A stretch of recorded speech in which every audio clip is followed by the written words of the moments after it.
Hey friends. So I'm a day late. Yesterday I was supposed to get on here and do the second part of Esther. I am pretty sure that we left off where so just quick recap. King Xerxes was married to Queen Vashti. He called Queen Vashti to come show herself to the people at the end of this 6-month party, and she refused. So they dethroned her and found King Xerxes a new wife, which happened to be Esther. Hey, honey, quit hollering at the dog. So his new wife was Esther. Esther was a Jew, but nobody knew. Her uncle was Mordecai. Esther was an orphan. Her uncle raised her, and he would come check on her every day at the king's castle. And then there was the king's right-hand man. I still can't remember his name. But he did not like Mordecai, and so he came up with this plan to have all the Jews eradicated, and he kind of talked the king into sponsoring this plan. And the king didn't really know what he was doing, but he just agreed because he trusted that guy. So the king's right-hand man sent out letters to all the 127 provinces saying that on the 13th day of the 12th month, that it was going to be like a free-for-all to kill the Jews. Just kill as many Jews as you can. They wanted to eradicate the Jews.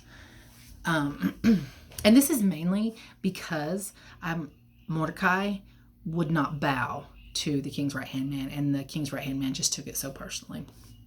So at this time, Mordecai comes to the castle and he tells Esther, he's like, you have to do something. You're a Jew and you are literally married to the king, and so you can take this on or not, and you're probably going to die along with us when it all goes down, but maybe you were created for such a time as this, is what he says to her. And she says that she will think about it, and she asks all the Jews, she asked Mordecai to talk to their family, their people, and ask that they fast and pray for her for 3 days. So they do, and Esther decides that she's going to throw a banquet, it's like a dinner, for King Xerxes and for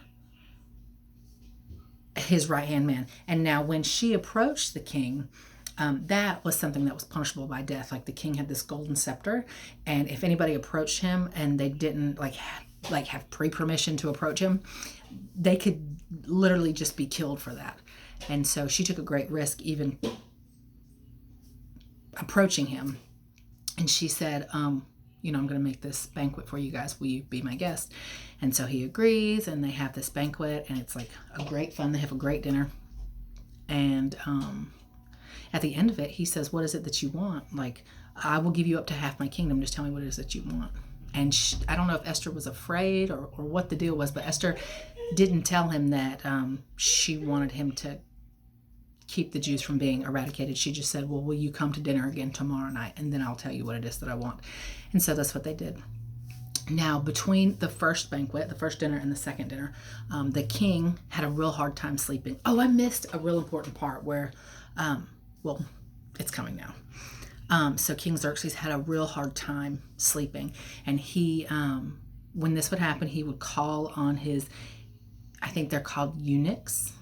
They kind of tended a lot of the things in the castle, a lot of the concubines, and a lot of the women. They were castrated so that they were not a threat to the king's women or to the king's whatever. It's weird.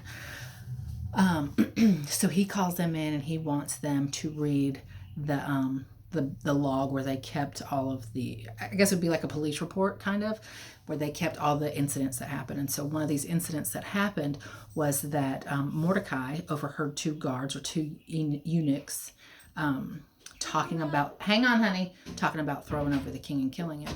And hang on. And so when he heard them talking about it, he told other guards, and those two eunuchs were killed, I guess. And so when they read this, the king was like, well, was Mordecai ever, did we ever do anything for him? And they were like, no, we never did anything. It was just kind of everybody went on with their day. And he says, okay. So he calls in the guy, the right-hand man, and he says, listen, if I were going to, please stop. Seriously. Mommy. Hang on. Okay. If I were going to honor somebody, what what would you say that we do? And so the king's right hand man is like, he's thinking that he's talking about him. He's thinking that he's going to honor him. And so he's like, I would put him on his finest horse, cover him in the king's linens, and I would have him walk through the town so everybody could see that the king was honoring him. And so the king said, all right, that's great. That's exactly what I want you to do for Mordecai, right? So the king's right hand man has just been told to take Mordecai, to put over the king's finest linens and jewels and whatever, and walk him through the city to honor him for the next day. Well, the right-hand man is furious. So he goes home to his wife and his friends, and he's telling them about what's happening, and they decide that they are going to build, it's the thing where you get hanged, or I don't remember. Anyways, they created this thing to have Mordecai killed on the next day. Or maybe they were already building it. I'm getting a little confused. Anyways, the next day at the banquet, everything does come to a head. And King asks Esther, what is it that you want? And she says, I want you to spare my people. Like, I'm a Jew, and you've allowed this decree to be written in there that all the Jews are going to be killed on the 13th day of the 12th month. And he was like, the king is furious. He's like, who in the world would have this done? Who would even come up with something like that? And she's like, your guy, like, your right-hand man is the one who set all this up. And so the king, like what I've read about him, is that he was very angry, like all the time. And they drank a lot then. And in the process of her telling him that it was the right-hand man, I guess somebody comes in and says like that he had been building this contraption to have Mordecai killed on. And the king actually orders to have the right-hand man have him killed on the thing that he was building for Mordecai. And then he promotes Mordecai. Well, he brings him into the castle. And I want to say that he takes over the right-hand man's job, or maybe gets like a promoted to a step above that.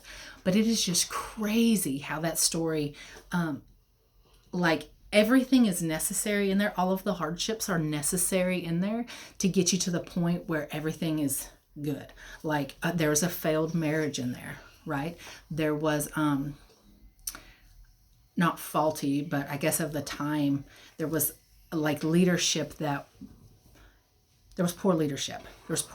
There was deception, within the king's stuff. I can't imagine it being a person of power and having to worry about stuff like that, like people who are that close to me deceiving me. There were a lot of things that went on over the course of this story that create a beautiful story. Perhaps you were created for such a time as this, right? So you want to start that business, start it.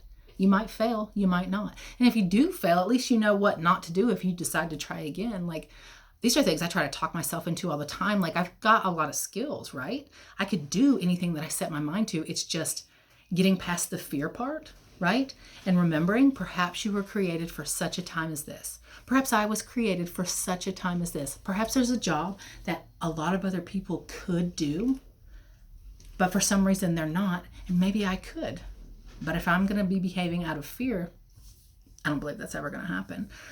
So I apologize if any of that story was botched.